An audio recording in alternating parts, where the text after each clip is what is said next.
Karbi Anglong, welcome back to my YouTube channel, SKTV channel Karbi. La sinang tum pini labang so video labang ke koson sinang tum insert pen mane video edit na yima la so puthala itum jetana labang ke koson sinang tum insert pen video edit alubul tang te nang litum IMB ke pakom hack nang jima labang so puthak tai tum jetana na la si labang so video ke cheng bang ke jetang lang donon no te nang tum edit mere nang tum video YouTube bang ki pipon quality me sensan policy non bang ka video lek bang cheng pono na de ha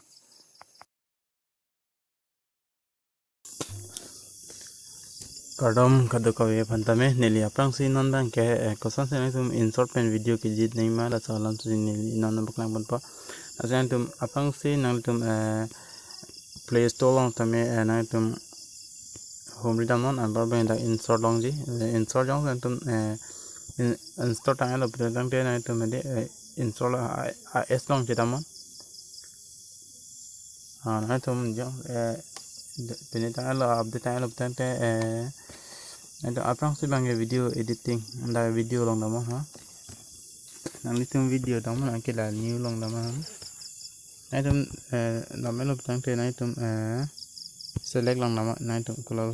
so video si bi ma bon tan ni la video isi long si nili hini bi pa la ya nang tum jo na puke di jo la son la ya la son outside hitan la di tami nang tum video mane ar panjang se kitulia video pulang te nang tum 16.9 la le binon ha tu jo la chok chela abang ke aprang sin nang tum jong si lun jong si jok kon ji bute dadak la ha magic my music la ben ke nang tum copy lun si anima di dak dulu ha dak don lu non ambar bang ke nang tum along wang po ni same don lu de lo tami ni libang dole de la hanan ke ya tami nang tum my music long pas tami et pon mi nang tum copy alun ma copy kosan alun si bi ma ini temporary ni nam tang po non nang reject alun ni bi po na nang tum yang se nang tum alun pati hegi brang te nang tum idil long lam non idil long lam tang te ni pan se tum bi la le si bi ma man te pading thor si bi ma ang tum yang se pading thor ri bote mi la ya pading thor ta mi la tami ta choklo la man bang ke nang tum yang se di pading thor bi alo bote tang te nang tum YouTube long ladak attack si nang tum la intro assistant bi bote tang te di nang tum ene ni la non photo select ba ha ni non ki biji ke ini aja ta milo ha la ta milo ha ya so system mang aja lagi ini la pu bi non ha nang tum hara copy si bi malah hadi angke nang tum la so program la pu biar no nge pu ta pon wan na pu wan na nge kare chalo ya laben ke lan bang ke chalo ma di ya angen do velo ke nang tum da bang copy si to ma tum da ke to bun melo laben ke isi bang ke ladak tokalo budang te nang tum video ke pakla yo non labang so video ke clip pin ma dia tami la so video pakla chen pade ni li angke nang tum adjust long damon ha adjust long damelo budang te nang tum video play pon boma and a video play pon lo budang te nang tum aprang si bang ke la saturation ladak bang damon ha 13 14 12 14 lombi po video lo pedang te nai tum hede la third position ong bang dan thun ha dada bang ke ja apu bede air chop ma di ha tamila asa pa kom hoy na ha ke e bang class tam mission po bang second position ong tami dan thun da bang ke pu bede jadi ha clarim lo tami jo la pu ai cla thu chen ho tami an bang ke mane ek thu hoy lo tami jo la an phul tang te mane mi chelo di labing na tu video jong sing ting sang pro tang te paklar milo kupang ting pla milo jala anya lan binon ha ini system na de ja chalo thang mata na la don mali to karai bana dia chalo là bên cái này tụi nhung sẽ năng li video hini video belakang te là đặc đam ha là PIP loh dak bang mi lo ini temporary lo ha là lagi nili video ta play po la po video ta play po ya nam san lo ya ba laประเทศตามีแล้วya ya la pata mi la don ma le tu ba la le bi te dak dile long de lo ha da ta chol ha la pengen nang tum yong se di mane la bang la so da yang se ko pini ada la pu pa chot de ji mate cut pe ji bete di la pre cut ge la cut long de ji ha en ke na so chu bang ge pa chot de nang de ha nan bi pa ke so chu chot de pa ha ya than pe la ya apa la giờ đâu biết là đâu mà đi thôi là số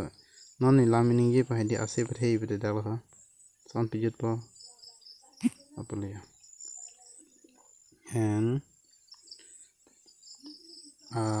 độ thứ này trong những cái speed này con thì bằng lên chứ mà này con thì phải mà đặc đó là bên kia này từ cái xếp long bài đi là ya aprang sige se bangke 1080p di la bangke ke klar nai lo la bangke 30 fps la bangke klar o lo 105.2 m la bangke klar o lo la aprang si la resolution tolong damon la dak bang le beramon ha la dak bang lo ke klar nai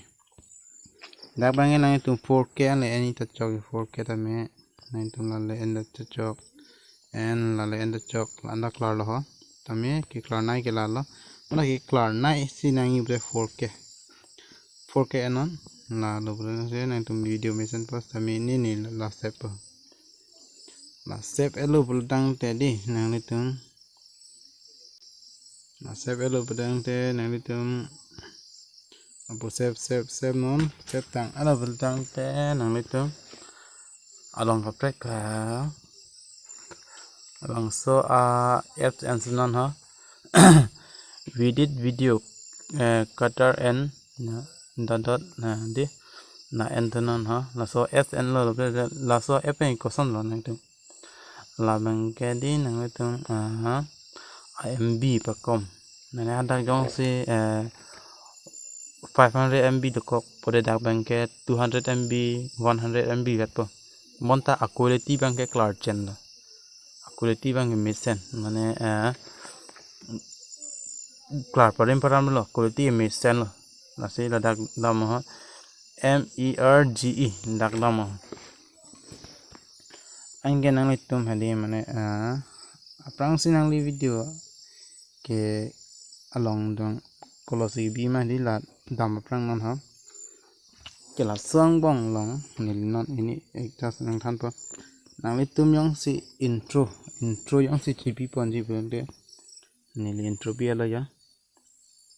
en ako select non ingke koloso video lang litum biti intro ke nang vek pola intro yong sa vip te mb kom ke tat polos intro bang nang vek po intro ke kana 342.8 kb ve na ya asi nang item video hala bialo te dak selection na ha angke marge la ki er lo hadi dak berat non ke confirm ingke down ya chalo la ke na conversory lo ja nang item hadi video mesen po ingke nang tum upload non ingke nang tum net pe ka cho elo la pen ke nang tum la bang so video ke lang pen jong se linking sam la pen panang support lo tang te nelpan neli channel subscribe non la pen ke nanti tum hala bell icon ta bell icon non nanti monai tum next long samina tum video kelang YouTube long kang puten ta neli notification ang po video kang po las ni kato ko ta neli channel subscribe tek tha lapen ke kato ko vi ta churo lo la se domi thang mi korang thu